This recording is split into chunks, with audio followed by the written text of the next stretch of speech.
السلام علیکم ورحمۃ اللہ وبرکاتہ۔ ناظرین و سامعین، امید ہے کہ آپ حضرات خیریت سے ہوں گے۔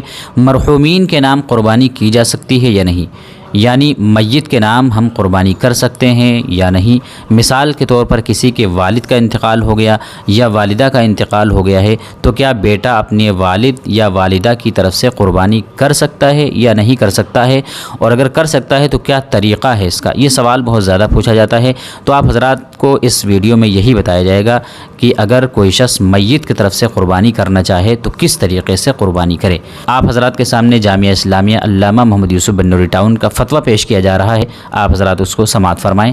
سوال یہ کیا گیا ہے کہ میت کی طرف سے قربانی کرنا کیسا عمل ہے، کیا قربانی ہو جاتی ہے؟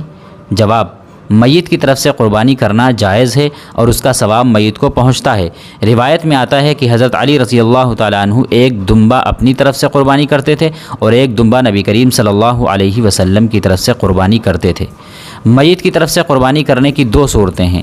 نمبر ایک، اگر مرحوم نے قربانی کرنے کی وصیت کی تھی اور اس کے ترکے میں مال بھی تھا تو اس کے 1/3 ترکے سے اس وصیت کو پورا کرنا لازم ہے اور اس قربانی کے گوشت کو صدقہ کرنا ضروری ہے۔ مالداروں کے لیے اس وصیت کی قربانی کا گوشت کھانا جائز نہیں ہے۔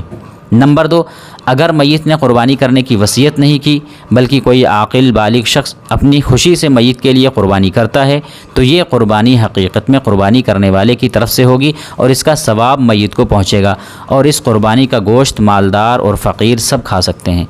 اس دوسری صورت میں میت کی طرف سے قربانی کرنے کے دو طریقے ہیں۔ نمبر ایک، میت کے نام پر ایک حصہ یا ایک چھوٹے جانور کی قربانی کی جائے۔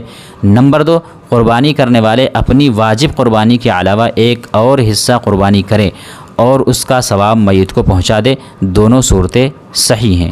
دارالافتاء جامعہ علوم اسلامیہ علامہ محمد یوسف بنوری ٹاؤن۔